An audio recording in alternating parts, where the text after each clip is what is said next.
Hello and welcome to this Game Pit Stop for Veracruz 1631, a game designed by Eloi Pujadas and Joaquim Vilalta and published by GDM Games.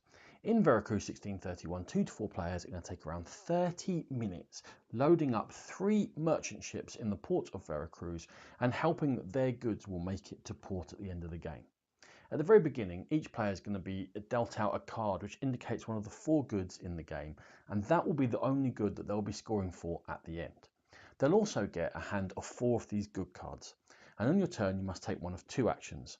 Now the first action will be to play a good card onto the board. If you're playing gold or silver, it must go on the left hand side of the boat. If you were playing either corn or cacao, it would have to go on the right hand side of the boat.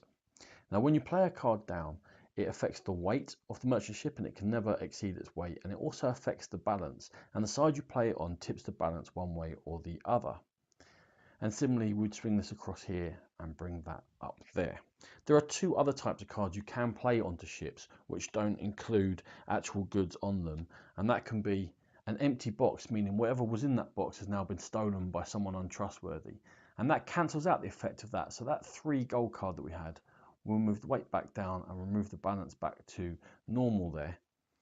And there are also boxes of rocks. Now boxes of rocks are the other card that can be played on either side, and you can put them down and they will affect the weight, and again they will affect the balance of the ship. These ships are going to sail once all 3 of them are on a red number. However, whether they get to port or not is going to be affected by both their balance and the current weather status. When a player plays a card, they draw back from one of 2 face-up piles. When a pile runs out, it gets restocked with 4 cards from the top of the deck. Also, you flip the meteorological token, and that's going to affect either the weather downwards and make it more stormy, or upwards and make it sunny and make it more likely that the ships get to port.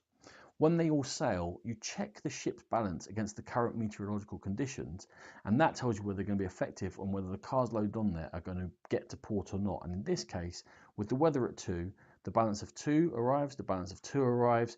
However, down here, El Juncal is at a balance of 4, therefore these cards will not score at the end of the game. So most of your scoring is going to come from attempting to make the one good that you're in charge of arrive at port safely. However, there's one other action you can take in the game, and each player at the beginning gets betting cards. And instead of putting a good onto a ship, you can play a betting card to bet whether you think these ships are going to arrive safely or not.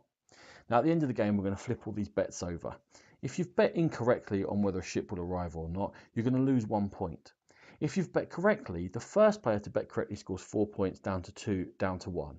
You add those points to your successful goods that have arrived back in port, and whoever scored the most points is going to be the winner of Veracruz 1631. This has been a Game Pit Stop. For more videos like this, check out our YouTube channel, or for more in-depth coverage of gaming, please check out the Game Pit podcast.